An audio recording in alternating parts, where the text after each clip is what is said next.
नमस्कार साथियों, क्लास 10 के इकोनॉमिक्स की कक्षा में आपका स्वागत है। हम लोग अपने अंतिम चैप्टर उपभोक्ता अधिकार में हैं, कंज्यूमर राइट में। उपभोक्ता क्या होता है, उत्पादक क्या होता है, इसके बारे में हम लोग पहले वीडियो में चर्चा कर चुके हैं। मैं पहले वीडियो का लिंक डिस्क्रिप्शन में दे दूंगा, आप उसे जाकर देख लीजिएगा। तो कंज्यूमर का अर्थात उपभोक्ता का किस प्रकार से शोषण होता है, शोषण के क्या क्या तरीके होते हैं, इन सारे बातों का हमने चर्चा पहले वीडियो में किया।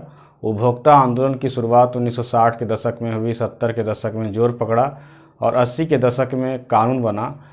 तो 1986 ईस्वी में जो कानून बना, जिसे कोपरा कहते हैं, तो कोपरा के तहत उपभोक्ताओं को बहुत सारे अधिकार दिए गए। इन सारे अधिकारों को हम लोग पॉइंट वाइज चर्चा करेंगे, जिसमें पहली जो अधिकार है वह है सूचना का अधिकार, राइट टू इन्फॉर्मेशन।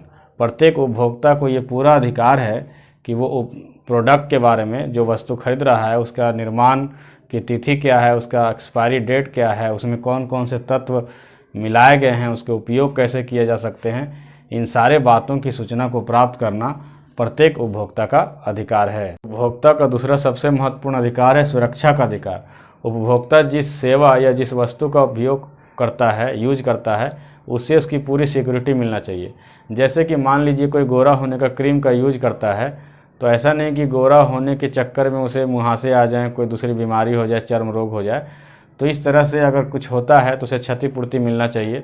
इसी प्रकार मान लीजिए कि कहीं पर कंप्यूटर सेटअप लगता है, बिजली के उपकरण लगते हैं, तो वहाँ पर आग लगने, शॉर्ट सर्किट वगैरह होने के चांसेज रहते हैं। तो वहाँ पे फुल अग्निशामक वगैरह की व्यवस्था सेवा प्रदान करने वाली कंपनी की तरफ से किया जाना चाहिए। तो इस तरह के जो अधिकार हैं, सुरक्षा के अधिकार, ये बेहद महत्वपूर्ण है। तीसरा महत्वपूर्ण अधिकार है चयन का अधिकार, राइट टू सिलेक्शन। अब बहुत सारे बार हम लोग देखते हैं कि उपभोक्ताओं को एक वस्तु के साथ दूसरी वस्तु को लेने के लिए मजबूर किया जाता है। मान लीजिए कि आपने मोटरसाइकिल लिया, साथ में आप लोग को कहा जा रहा है कि आप इसी कंपनी का हेलमेट लें। तो हेलमेट किस कंपनी का लें, ये उपभोक्ता पर छोड़ देना चाहिए, क्योंकि वो बाइक को चयन किया है तो हेलमेट भी चयन कर सकता है, डिक्की भी चयन कर सकता है। तो उसे बाध्य किया जाना गलत है। चौथा सबसे महत्वपूर्ण अधिकार है क्षतिपूर्ति का अधिकार। आपने कोई वस्तु ली या कोई सेवा ली जिससे आप संतुष्ट नहीं हैं, जिससे आपको उल्टा नुकसान हो रहा है, तो आप जो प्रोडक्ट बनाने वाला है या सर्विस प्रोवाइडर कंपनी है, उससे क्षतिपूर्ति मांग सकते हैं। ये कोपरा में है। फिर है उपभोक्ता शिक्षा का अधिकार। अब हर वस्तु या हर सेवा का यूज हम लोग कैसे करें, उसके लिए शिक्षा का अधिकार भी है। मान लीजिए कि आप कोई कुकर लेते हैं, उसमें आपको छोटा सा हैंडबुक मिलता है, जिसे पढ़ करके आप कुकर का यूज करने जानते हैं। आप छोटी सी कोई क्रीम लेते हैं, उसके बारे में भी यूज कैसे करें, ये सारी जानकारी दी जाती है। तो ये है उपभोक्ता शिक्षा। फिर है मुकदमा लड़ने या प्रतिनिधित्व का अधिकार। अर्थात अगर आपको कोई मुकदमा करना है किसी ब्रांड पर, किसी कंपनी पे, तो आपको वकील दिया जाएगा कंज्यूमर कोर्ट में, लेकिन अगर आप चाहें तो अपना मुकदमा खुद भी लड़ सकते हैं। कोपरा 1986 जो उपभोक्ता संरक्षण कानून था, उसके तहत 3 लेवल पर उपभोक्ता न्यायालय की व्यवस्था की गई है। उपभोक्ता कोर्ट, कंज्यूमर कोर्ट की व्यवस्था की गई है। प्रत्येक कोर्ट की क्या कैपेसिटी है, चलिए इसको देखते हैं। पहला डिस्ट्रिक्ट लेवल का जो कंज्यूमर कोर्ट है, वो 20 लाख रुपये तक का नुकसान का मुकदमा सुन सकता है। दूसरा स्टेट लेवल का जो कोर्ट है, कंज्यूमर कोर्ट, वो 20 लाख से 1 करोड़ तक की राशि का मुकदमा सुनता है। और तीसरा है नेशनल लेवल पर, राष्ट्रीय स्तर पर, जो 1 करोड़ से ऊपर तक की राशि को सुनता है। आप 20 लाख वाले नुकसान वाले चीज़ का क्लेम डायरेक्ट राष्ट्रीय स्तर के कंज्यूमर कोर्ट में या स्टेट लेवल के कंज्यूमर कोर्ट में नहीं कर सकते हैं। लेकिन अगर आप डिस्ट्रिक्ट कोर्ट के फैसले से संतुष्ट नहीं हैं, तो आप राज्य स्तर पर, और राज्य स्तर के कोर्ट से संतुष्ट नहीं हैं, तो आप राष्ट्रीय स्तर पर जा सकते हैं।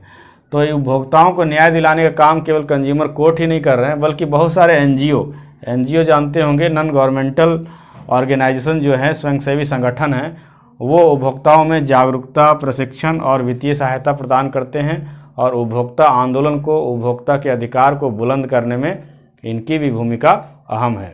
कानून भले कितना भी बन जाए, लेकिन शोषण से और नुकसान से बचने का सबसे बेहतर तरीका है जागरूक रहना। उपभोक्ताओं को जागरूक बनना होगा। तो उपभोक्ता होने के नाते हमें किन किन सावधानियों की ज़रूरत पड़ती है, चलिए इसकी चर्चा करें। तो सबसे पहले कि सचेत रहना है, किसी प्रचार को देख करके तुरंत उसके बहकावे में नहीं आ जाना है। और साथ ही साथ कोई वस्तु अगर लेना चाहते हैं, कोई सेवा लेना चाहते हैं, तो उसके प्रति पूरा ज्ञान हम लोग हासिल कर लें। आजकल तो गूगल में यूट्यूब में बहुत सारे ज्ञान हैं, तो किसी वस्तु को खरीदने से पहले हम ज्ञान प्राप्त कर सकते हैं। जो व्यक्ति आपका अड़ोस पड़ोस या रिश्तेदार दोस्त के लोग उन वस्तु का उपयोग कर चुके हैं, उनसे भी बातचीत करके हम जानकारी प्राप्त कर सकते हैं और होने वाले नुकसान से बच सकते हैं। फिर है बहुत सारे जो स्टैंडर्ड सामान होते हैं, उसमें सरकार ISI, हॉलमार्क, एगमार्क जैसे लोगो चिपकाती है। अगर ये सब लोगो चिपका हुआ अगर आपको कोई वस्तु मिल जाता है तो आप थोड़ा आश्वस्त हो सकते हैं कि आपको अच्छी बेहतर क्वालिटी की वस्तु मिलेगी। फिर है आप MRP से अधिक पैसे नहीं दें। अगर MRP से अधिक पैसे आप कोई ले रहा है तो आप बात को नहीं माने, आप उसे मोल तोल भी करें। फिर हर वस्तु में विवरण दिया रहता है कि वो कब बना है, कब एक्सपायर होगा, कितने दिन उसकी गारंटी वारंटी है, कहाँ पर बनाई गई है। इन सारे विवरणों को, सारे डिटेल को आप पढ़ें।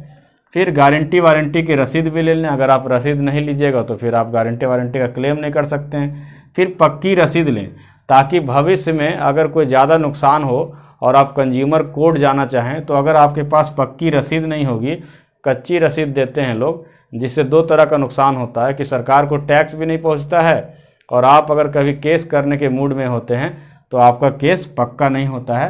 तो इस प्रकार इन बातों को ध्यान रख करके हम एक जागरूक उपभोक्ता बन सकते हैं। हमारे देश में उपभोक्ता जागरूकता आंदोलन 1960 से चल रहा है और 1986 में कोपरा लागू हुआ और यहाँ तक कि प्रत्येक साल 24 दिसंबर को राष्ट्रीय उपभोक्ता दिवस, नेशनल कंज्यूमर डे मनाया जाता है। लेकिन फिर भी उपभोक्ताओं में पर्याप्त जागरूकता नहीं है और वो क्षतिपूर्ति नहीं ले पाते, अपने अधिकारों के प्रति नहीं लड़ पाते। कोपरा के लागू हुए 35 साल हो गए, जो कि 1986 में लागू हुआ था। RTI अर्थात राइट टू इन्फॉर्मेशन, सूचना का अधिकार 2005 में लागू हुआ था, उसके भी 15 साल हो गए। 700 उपभोक्ता संगठन है, लेकिन फिर भी हमारे देश का उपभोक्ता बहुत ज़्यादा जागरूक नहीं है। उसे किसी वस्तु या सेवा में नुकसान होने पर वो नुकसान सह करके रह जाता है, वो मुकदमा नहीं करना चाहता। कारण है कि ये जो मुकदमा करना है वो बहुत ही कठिन है, खर्चीला है और समय लेने वाला, समय साध्य है, टाइम टेकिंग है। साथ ही साथ उपभोक्ताओं में ज्ञान की कमी भी है कि कहाँ पर केस करें, कैसे करें। ये सब जानकारी नहीं रहने के कारण भी वो नुकसान सह करके चुप रह जाता है और उपभोक्ता नियमों का पालन नहीं करता। बहुत सारी वस्तुओं के उपयोग में कुछ नियम दिए रहते हैं कि आपको इस प्रकार का नियम पालन करना है, तभी आपकी गारंटी वारंटी कवर होगी। मान लीजिए कि आपने कोई गाड़ी ली तो उसका सर्विसिंग आपको सर्विस सेंटर में करना है। अगर आप बाहर में करवाते हैं तो फिर आपकी गारंटी वारंटी समाप्त हो जाती है। तो टर्म और कंडीशन का पालन नहीं करने से भी हम कंपनसेशन नहीं ले सकते। तो इस प्रकार हम लोग ये कह सकते हैं कि उपभोक्ता की सक्रिय भागीदारी, एक्टिव पार्टिसिपेशन ही उपभोक्ता आंदोलन को प्रभावी बना सकती है। तो इस प्रकार हम लोगों ने अपने 5वें चैप्टर उपभोक्ता अधिकार को समाप्त किया। यह वीडियो आपको कैसा लगा आप कमेंट में ज़रूर लिखें। अगर पसंद आए हो तो लाइक करें और अगर आप नए हैं तो आप सब्सक्राइब जरूर कर लें और इस चैप्टर को अधिक से अधिक दोस्तों में, रिश्तेदारों में शेयर करें। तो हम लोग मिलते हैं इसी प्रकार के वीडियो में। तब तक के लिए जय हिंद, जय भारत।